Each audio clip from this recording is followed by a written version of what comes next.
You shall hear how poor Pocowis, how the handsome Yenadizzy danced at Hiawatha's wedding, how the gentle Chibiabos, he the sweetest of musicians, sang his songs of love and longing, how Iagu, the great boaster, he the marvellous storyteller, told his tales of strange adventure, that the feast might be more joyous, that the time might pass more gaily, and the guests be more contented.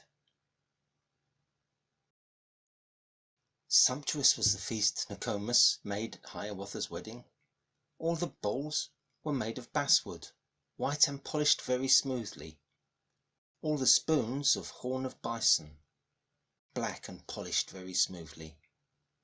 She had sent through all the village messengers with wands of willow, as a sign of invitation, as a token of the feasting, and the wedding guests assembled, clad in all their richest raiment, robes of fur and belts of wampum, splendid with their paint and plumage, beautiful with beads and tassels.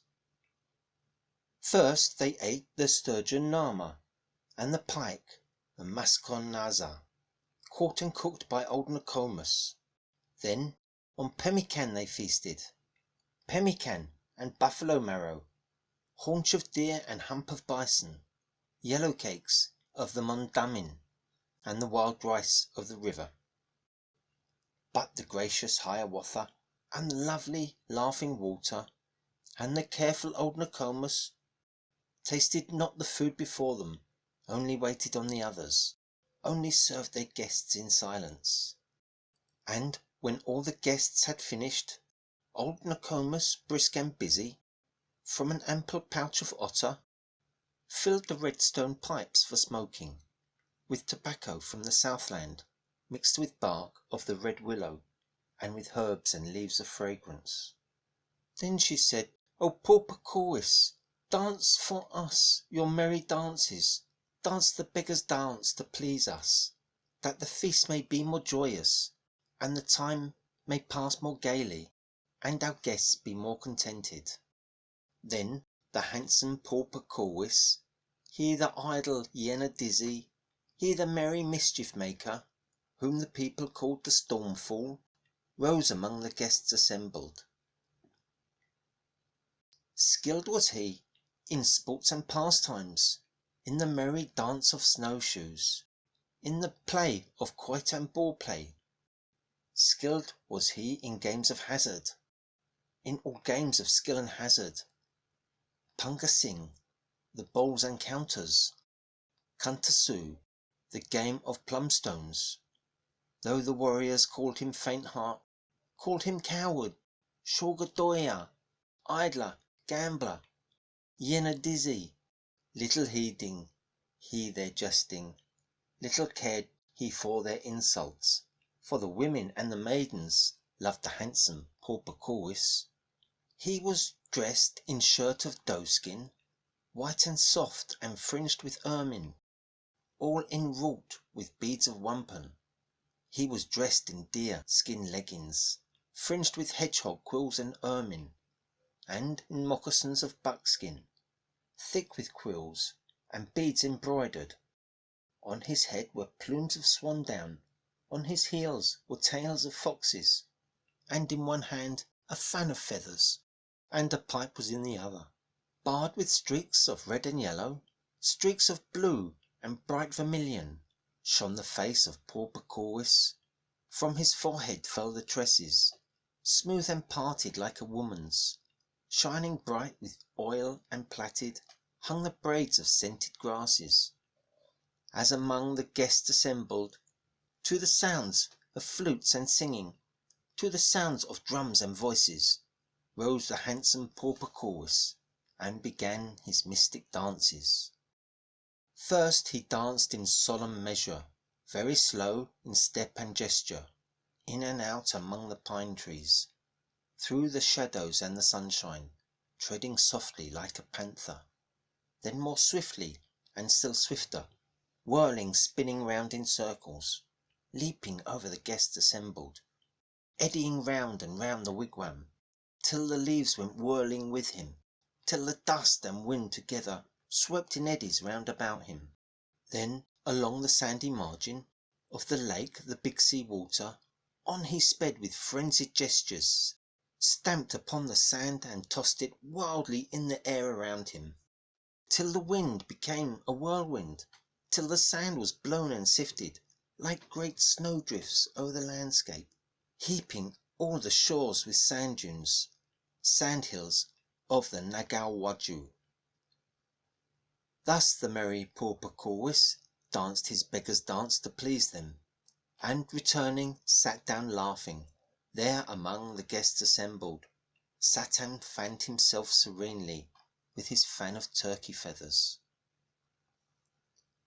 Then they said to Chibiabos, to the friend of Hiawatha, to the sweetest of all singers, to the best of all musicians, sing to us, O Chibiabos, songs of love and songs of longing, that the feast may be more joyous, that the time may pass more gaily, and the guests be more contented.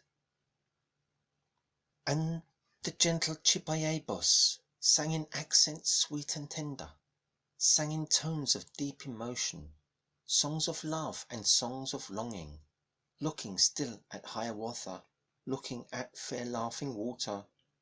Sang he softly, sang in this wise: On away, awake, beloved, thou, the wildflower of the forest, thou, the wild bird of the prairie, thou, with eyes so soft and fawn-like.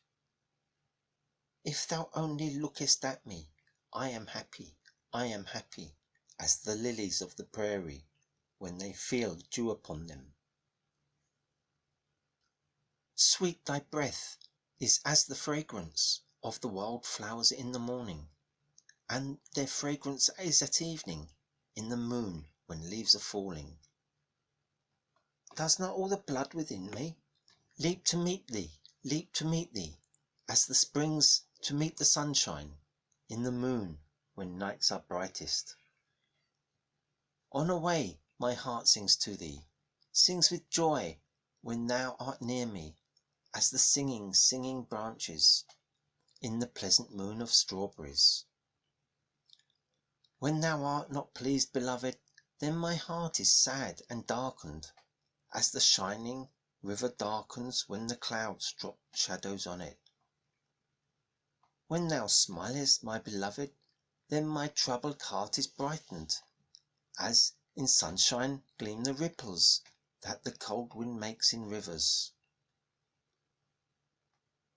Smile the earth and smile the waters, smile the cloudless skies above us, but I lose the way of smiling when thou art no longer near me. I myself behold me, blood of my beating heart behold me. Oh, awake, awake, beloved, on away, awake, beloved. Thus the gentle Chibiabos sang his song of love and longing. And Iago, the great boaster, he the marvellous storyteller, he the friend of old Nokomis, jealous of the sweet musician, jealous of the applause they gave him, saw in all their eyes around him, saw in all their looks and gestures, that the wedding guests assembled longed to hear his pleasant stories, his immeasurable falsehoods. Very boastful was Iago, never heard he an adventure, but himself had met a greater, never any deed of daring, but himself had done a bolder, never any marvellous story, but himself could tell a stranger. Would you listen to his boasting? Would you only give him credence? No one ever shot an arrow half so far and high as he had, ever caught so many fishes, ever killed so many reindeer, ever trapped so many beaver. None could run so fast as he could, none could dive so deep as he could, none could swim so far as he could.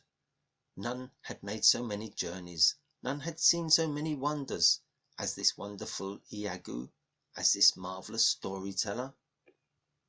Thus his name became a byword and a jest among the people, And whene'er a boastful hunter praised his own address too highly, or a warrior returning homeward talked too much of his achievements, all his hearers cried, "Iago! Here's Iago comes among us." He it was who carved the cradle of the little Hiawatha, carved its framework out of linden, bound it strong with reindeer sinews.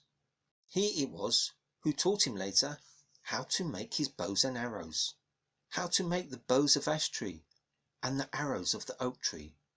So, among the guests assembled at my Hiawatha's wedding, sat Iago,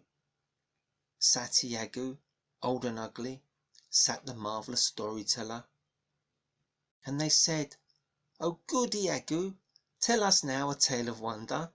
Tell us of some strange adventure, that the feast may be more joyous, that the time may pass more gaily, and our guests be more contented." And Iago answered straightway, "You shall hear a tale of wonder. You shall hear the strange adventures of Osseo the magician. From the evening star descended,